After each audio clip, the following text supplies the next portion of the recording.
Hello everyone, कैसे हैं आप सभी लोग। आशा करती हूँ आप सभी बहुत अच्छे होंगे। तो आप सभी को जिस चीज़ का इंतज़ार था, अब वो इंतज़ार आपका ख़त्म हो चुका है। जी हाँ, आप सभी को इंतज़ार था यूपी पुलिस की भर्ती का। तो वो आप सभी के लिए आ चुकी हैं, जो है आपकी यूपीएसआई या यूपी दरोगा की भर्ती। अब इसका जो ऑफिशियल नोटिफिकेशन है वो आपका जारी किया गया है 12 अगस्त 2025 को। तो आइए जानते हैं इस भर्ती से संबंधित महत्वपूर्ण जानकारी आपके लिए क्या है। सबसे पहले बात करें एग्जाम फॉर्म भरने, वो आपके 12 अगस्त 2025 से ही भरने शुरू हो गए हैं। और ये जो आपकी जॉब है वो है 4200 ग्रेड पे की।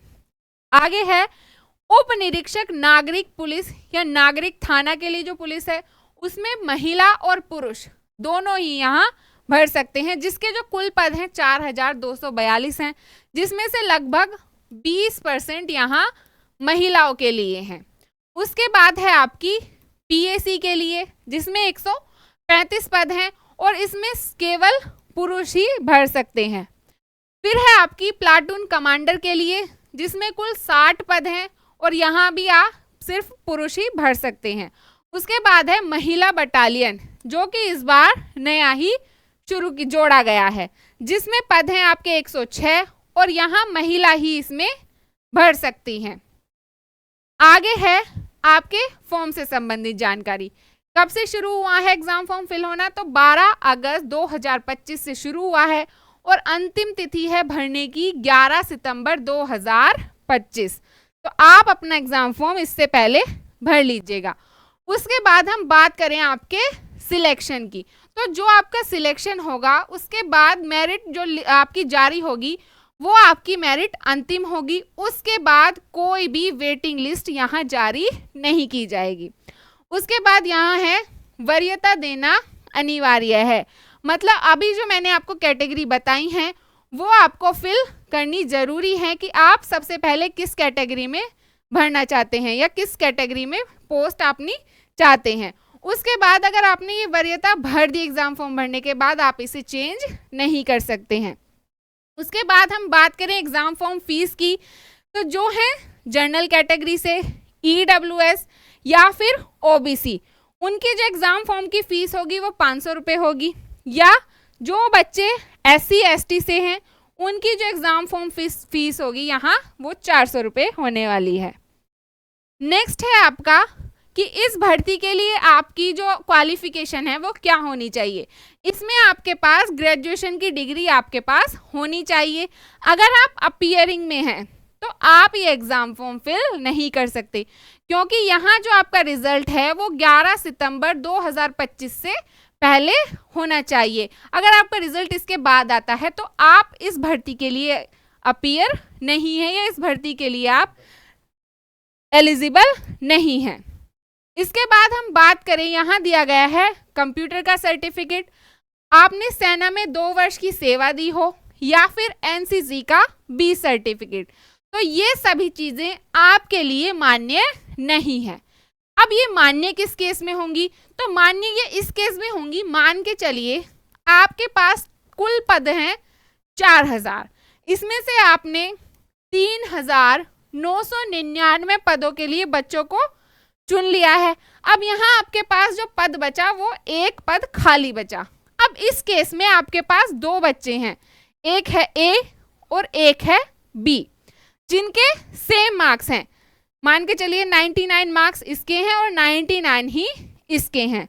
अब इस केस में इस एक पद के लिए आप इन दोनों में से किस बच्चे को यहाँ चुनने वाले हैं, तो इनमें दोनों में से जिसके पास इनमें से कुछ भी होगा उसी बच्चे को यहाँ इस पद के लिए चुना जाएगा।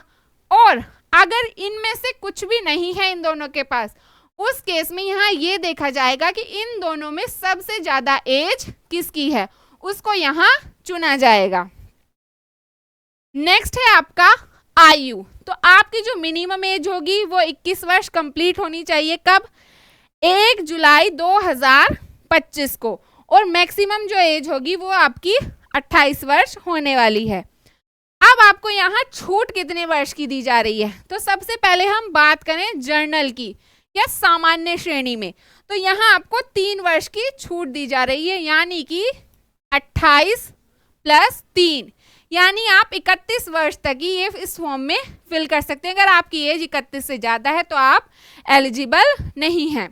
उसके बाद हम बात करें ओबीसी या SC ST की, तो उसमें जो आपको छूट मिली है, रिजर्वेशन मिला है, वो है 28 + 3 और +5, यानी कि 36 वर्ष की जो उम्र है तब तक आप फॉर्म फिल कर सकते हैं। अगर आपकी आयु 36 वर्ष से ज़्यादा है तब आप इसके लिए एलिजिबल नहीं हैं। नेक्स्ट है आपका जाति प्रमाण पत्र। अगर आप SC ST से हैं तो जो आपका जाति प्रमाण पत्र है वो 2014 के बाद और 11 सितंबर 2025 से पहले, 2014 से और 11 सितंबर 2025 के बीच का कभी का भी होगा, किसी भी तिथि का होगा, वो आपका यहाँ मान्य होने वाला है SC और ST के केस में। उसके बाद हम बात करें OBC की, तो आपका जो जाति प्रमाण पत्र होगा वो 1 अप्रैल 2025 से और 11 सितंबर 2025 के बीच का ही बना होना चाहिए। ना तो 1 अप्रैल 2025 से पहले का बना मान्य होगा और ना ही 11 सितंबर 2025 के बाद का बना आपका मान्य होगा। उसके बाद यहाँ बात करें मूल निवास की, तो ये आपका कभी का भी बना हो, ये आपका मान्य होगा।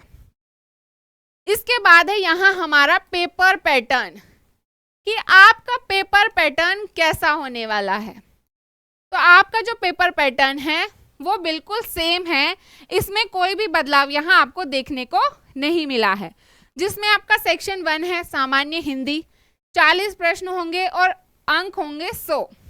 सेक्शन 2 है मूल विधि संविधान सामान्य ज्ञान, प्रश्नों की संख्या 40 और अंक 100। सेक्शन 3 है आपका संख्यात्मक एवं मानसिक योग्यता परीक्षा, प्रश्न यहाँ भी 40 होंगे और अंक भी 100। उसके बाद है आपका सेक्शन 4 मानसिक अभिरुचि परीक्षा, बुद्धि लब्धि परीक्षा और तार्किक परीक्षा, यहाँ भी प्रश्न आपके 40 होने वाले हैं और अंक भी आपके यहाँ 100 होने वाले हैं। तो ये थी इस भर्ती से संबंधित महत्वपूर्ण जानकारी। आशा करती हूँ कि आप सभी को ये जानकारी अच्छे से समझ में आ गई होगी। अब आप अपना जो एग्ज़ाम फॉर्म है उसे ध्यानपूर्वक भरें ताकि कोई गलती उसमें ना हो। तो अगर आप जुड़ना चाहते हैं हमारे साथ, अगर YouTube चैनल पर अभी तक नए हैं और सब्सक्राइब नहीं किया है तो सबसे पहले आप चैनल को सब्सक्राइब कर ले, साथ ही बेल आइकन भी प्रेस कर ले, क्योंकि हमारे इस चैनल पर आपको इस भर्ती के लिए तैयारी कराई जाएगी जो कि आपके सभी सब्जेक्ट की यहाँ क्लासेस आपको मिलने वाली हैं। तो हमारे चैनल के साथ जुड़े आप इस भर्ती की तैयारी के लिए। अब आपसे मुलाकात होगी नेक्स्ट क्लास में। आज के लिए इतना ही, धन्यवाद।